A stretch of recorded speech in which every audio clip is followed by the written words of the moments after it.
Absolutely. Thank you, John. So Beyond HQ's premise essentially was driven by two sort of core trends, right? One being the rise in distributed work, as seen in sort of the tech world, particularly in Silicon Valley and in other tech-heavy markets like New York. And then also by looking at what happened with Amazon's HQ2 process, which essentially shed the light on numerous other markets outside of the coast that are available for sources of talent and opportunity. So based on those two trends, we decided to build a company which is essentially focused on enabling distributed offices for fast-growing companies. Now it's expanded to not just for growth, but for cost efficiency reasons. We are the turnkey solution that helps companies evaluate the right locations and the right markets for talent, and also a host of service providers to help execute on that decision to scale up in other markets. Very cool. So there's really two sides of the problem here. You've got the side of the companies that you work with that are trying to, be more flexible, be more agile, attract talent throughout the U.S. And then you've got this, actually really interesting ecosystem of service providers, particularly commercial real estate, that's trying to attract these companies and work with them. So maybe just talk a little bit about both sides of the equation and what you see the opportunities and challenges being, and then maybe we can dive in a little bit on both sides. Yeah, absolutely. That's a great way to divide it, John. So if you think about it as sort of supply and demand, right? The demand side is all of the markets across the country. Let's just say, even if we just talked about the U.S., and this is a global phenomenon, but we've been focused primarily in sort of North America and the U.S. and Canada specifically. On the demand side, you've got all of these markets or cities and towns with folks that are qualified engineers or salespeople or customer service reps or a variety of other professions, really keen on staying local and kind of wanting to work at the company of their choice without having to physically move. And associated with that desire, like you said, are a whole host of service providers, everybody from office-based sort of landlords to commercial real estate brokers to city and state officials that are keen to drive engagement and innovation in their markets.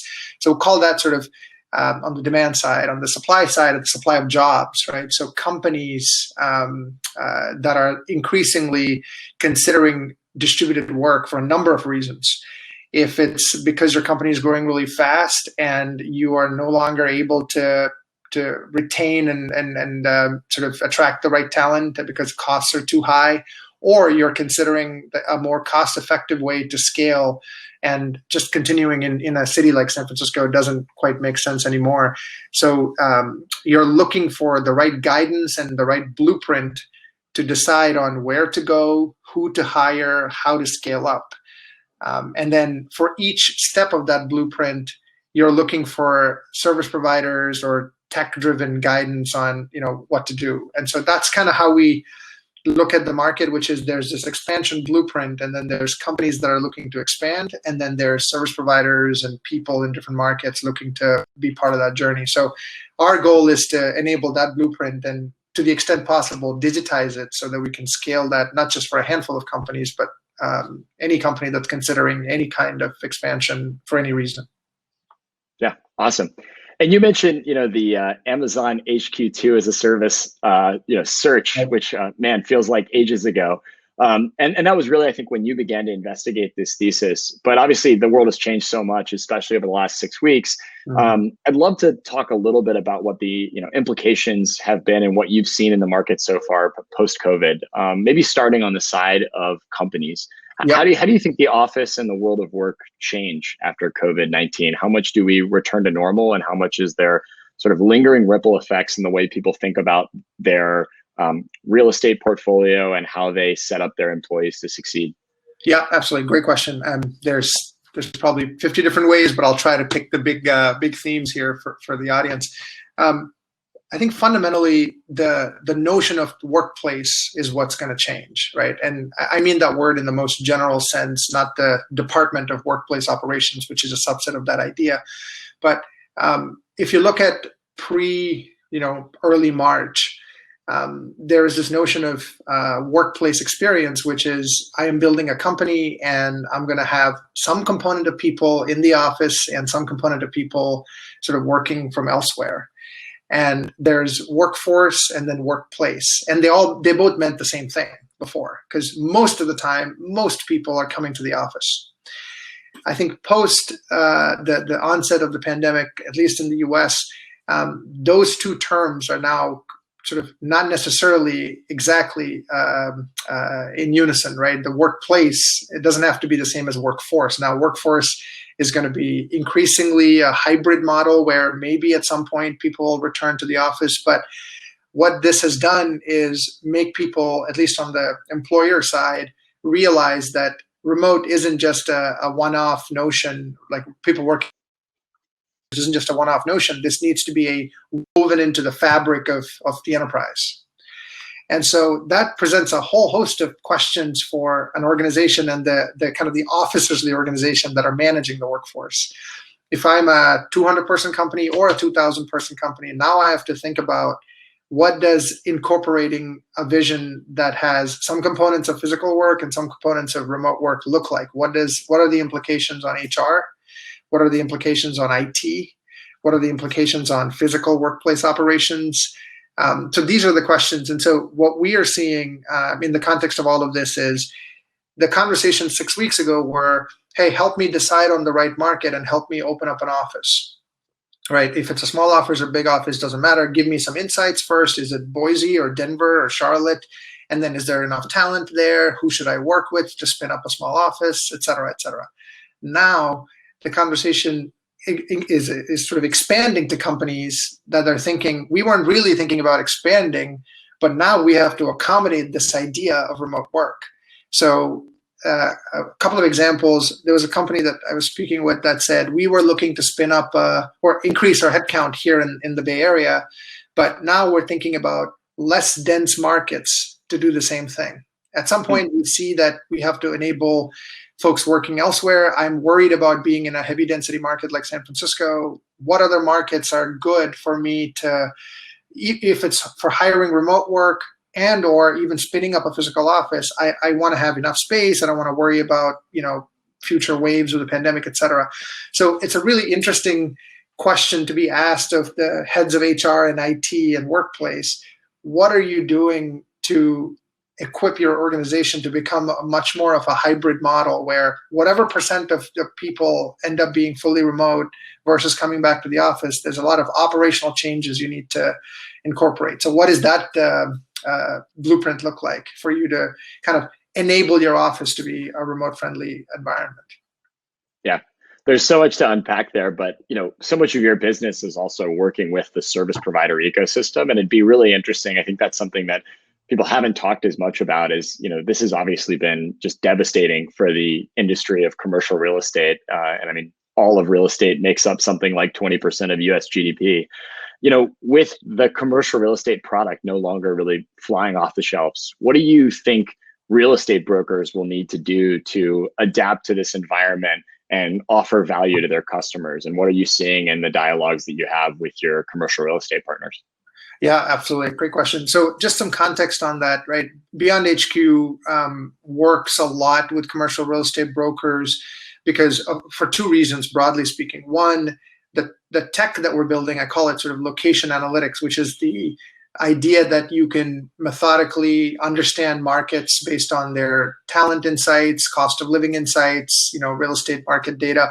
We've seen interest from brokers to use the tool to guide their customers for whatever movement across the markets they want to discuss. That's one avenue we work with brokers in. And the second avenue is oftentimes, at least for companies that are, let's say, under 1,000, under 500 employees, the services component for BeyondHQ is serving as the company's external head of expansion, because there isn't the head of real estate or head of workplace internally for the company. And so the broker often finds us as a complementary offering. The broker gets you the space, and then we help with moving in and everything else. And in light of what's happening, I think the way you said it, John, the the product that they typically sell, which is office space, isn't flying off the shelves. And so we are realizing a pretty big sort of rethinking happening in commercial real estate, right? Which is, if the new reality at some point will increasingly be a combination of remote work and not, what is the role of the broker?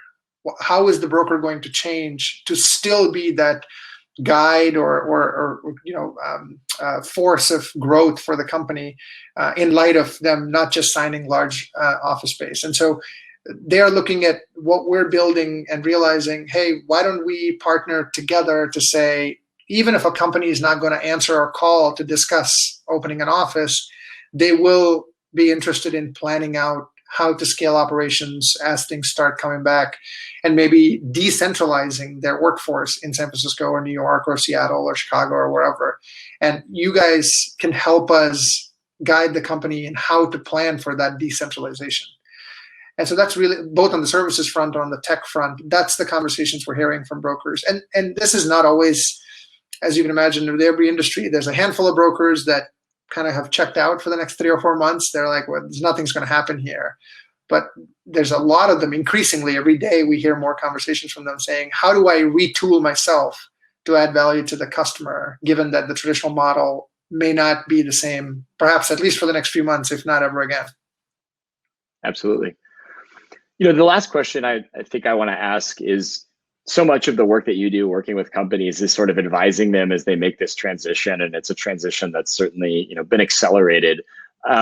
What are you advising the companies you work with in terms of how to update their organizational policies for this new world of distributed and remote work? Like, tactically, policies that need to change, budgets that need to be realigned.